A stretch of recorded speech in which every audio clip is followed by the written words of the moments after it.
Subscribe now and press the bell icon. Never miss an update. नमस्कार friends, मैं भूषण सिंह स्वागत करता हूं आप सभी लोगों का आपके अपने चैनल ईटी विद भूषण पर।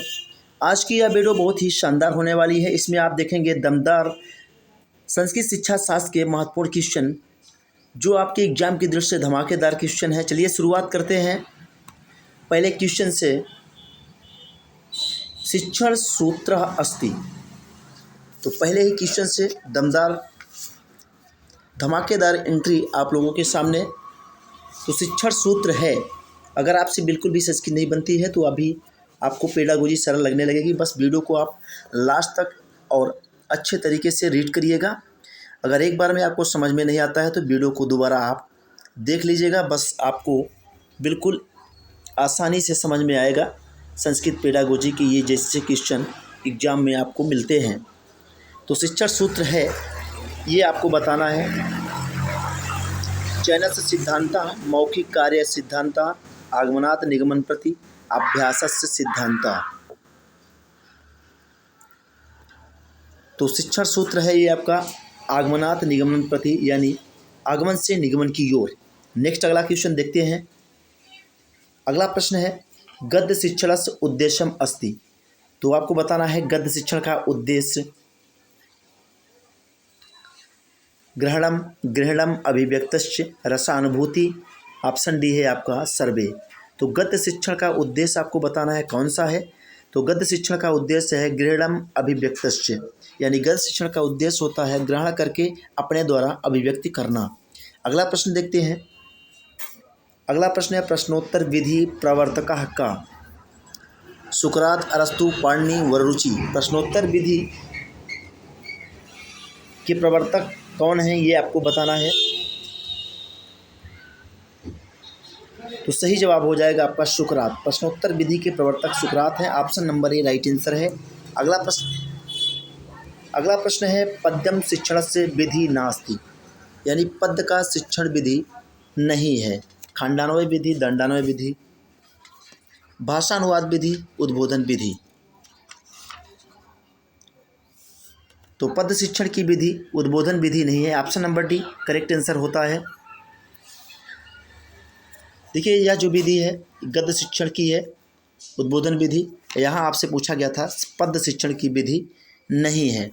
तो खंडान्वय विधि और दंडान्वय विधि, भाषानुवाद विधि, ये आपके पद्य शिक्षण की विधियाँ हैं, ध्यान रखिएगा। बढ़ते हैं अगले प्रश्न पर। व्याकरणस्य त्रिमुनि अस्ति, यानी व्याकरण के त्रिमुनि कौन है। वररुचि, कालिदास, बाणभट्ट। ऑप्शन डी है उपयुक्त सभी। तो व्याकरण त्रिमुनि आपको बताना है। तो सही जवाब हो जाएगा वररुचि। ऑप्शन नंबर ए सही जवाब। व्याकरण के त्रिमुनि माने जाते हैं वररुचि।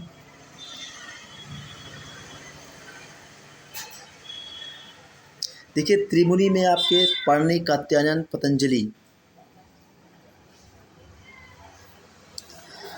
ये आते हैं। तो ध्यान रखिएगा त्रिमुनि के बारे में पूछा भी जा सकता है उनके नाम। अगला प्रश्न देखते हैं। निदानस्य अर्थमस्ति अधिगम विषयक काठिन्यम दोषान् च दूरीकरणम इति परिभाषा अस्ति। देखिए सीखने के विषय में कमजोरियों का पता लगाना किस शिक्षण दोष का ये परिभाषा जो दिया है किसने दिया है। तो option number A right answer हो जाएगा। सीबी गुड महोदय ने निदान का अर्थ सीखने के विषय में कमजोरियों का पता लगाना बताया है। निदानम अर्थमस्ति अधिगम विषय कठिन्यम दोषान् च दूरीकरणम, ये परिभाषा सीबी गुड महोदय की है। अगला प्रश्न देखते हैं। बाला का नाम विभिन्न बौद्धिक स्तरानुकूलम खाली स्थान भवेत्। बाल का नाम विभिन्न बौद्धिक स्तरानुकूलम, खाली स्थान में क्या भरा जाएगा यही आपको बताना है। तो बाल का नाम विभिन्न बौद्धिक स्तरानुकूलम, भाषिक सामग्री चयनम, विषय सामग्री चयनम, साहित्यिक विधान चयन। ऑप्शन नंबर डी सही जवाब हो जाएगा। इति सर्वे आपके बाल का नाम बौद्धिक स्तरानुकूलम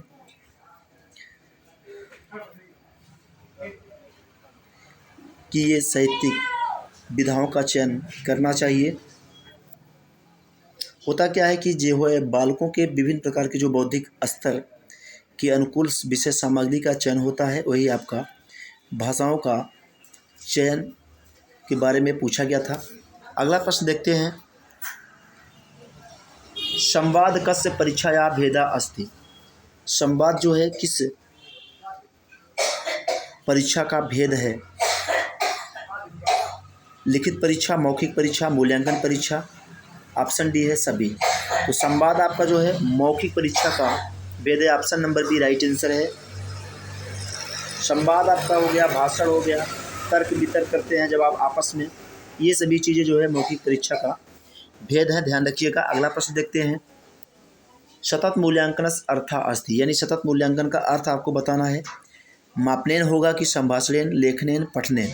सतत मूल्यांकन का अर्थ बताना है इस प्रश्न का। कौन सा सही जवाब होगा? सतत मूल्यांकन का अर्थ मापन से आपको सभी पता भी होगा, तो मापनेन आपका राइट आंसर हो जाएगा। सतत मूल्यांकन अर्थ मापनेन अस्ति, यानी सतत मूल्यांकन का अर्थ मापन से होता है। अगला प्रश्न देखते हैं, अभिक्षमतानाम अभिरुचे च क्षेत्राणि सुनिश्चितानि करोति। तो अभिक्षमताओं का और अभिरुचियों का क्षेत्र जो है निर्धारित कौन करता है, यही आपको बताना है। अभिक्षमतानाम अभिरुचे च क्षेत्राणि सुनिश्चितानि करोति। बस आपको ऐसे ही समझना है। अभिक्षमता यानी जो मापते हैं आप, अभिक्षमता। अभिरुचे च क्षेत्राणि, तो अब अपने अभिक्षमताओं और अभिरुचियों के क्षेत्र निर्धारित करता है। निदानात्मक परीक्षणम, सतत व्यापकम मूल्यांकनम, उपचारात्मक परीक्षणम, किमपि नास्ति, यानी इनमें से कोई नहीं। तो आपका सही जवाब होता है सतत व्यापकम मूल्यांकनम।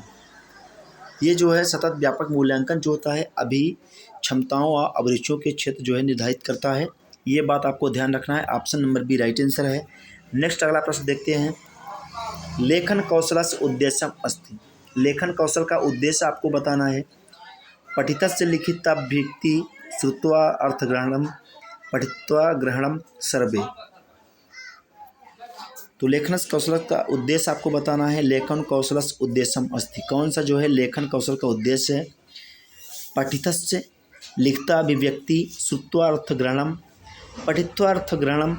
ऑप्शन डी है सर्वे। तो सही जवाब हो जाएगा आपका लेखन कौशल का उद्देश्य होता है पठितस्य लिखता अभिव्यक्ति। Option number A right answer हो जाएगा कि पढ़ करके लिखित रूप में किसी विषय को अभिव्यक्त करना ही लेखन कौशल का उद्देश्य है। और लेखन कौशल का उद्देश्य आपसे पूछा गया था इस प्रश्न में। अगला प्रश्न देखते हैं, अष्टाध्यायी कस्य कृति। अष्टाध्यायी किसकी कृति है? पाणिनि की, पतंजलि की, कात्यायन की, कालिदास की। तो अष्टाध्यायी पाणिनि की कृति है। Option number A right answer हो जाएगा, जिसमें आपके 8 अध्याय व प्रत्येक अध्याय में 4-4 पाद हैं। अगर टोटल आपसे पूछा जाए तो 32 पाद आपको ध्यान रखना है। अगला प्रश्न देखते हैं, श्यामपट्ट कौशलस्य उद्देश्यम अस्ति, यानी श्यामपट्ट कौशल का उद्देश्य आपको बताना है। अभिव्यक्ति होगा, लेखन कौशल विकासा होगा, पूर्व ज्ञान परीक्षणम होगा। ऑप्शन डी है सभी। तो श्यामपट्ट कौशल उद्देश्य आपको बताना है। श्यामपट्ट कौशल का प्रमुख उद्देश्य होता है लेखन कौशल विकास। लेखन कौशल का विकास करना। Option number B right answer हो जाएगा इस प्रश्न का सही जवाब। अगला प्रश्न देखते हैं, संस्कृत भाषा शिक्षण से अंतिम कौशल विद्यते, यानी संस्कृत भाषा शिक्षण का अंतिम कौशल कौन सा है?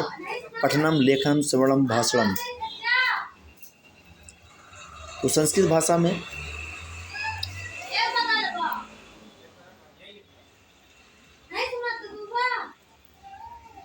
अंतिम कौशल विद्यते, तो आपका राइट आंसर हो जाएगा लेखनम। संस्कृत भाषा में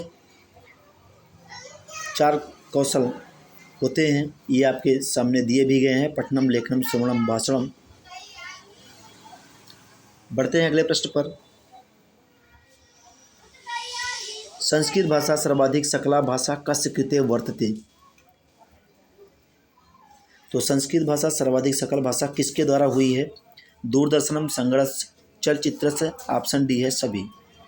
देखिए संस्कृत भाषा सर्वाधिक सकल भाषा, संगणक ये हिंदी नाम है कंप्यूटर का, ध्यान रखिएगा, कंप्यूटर के द्वारा हुई है।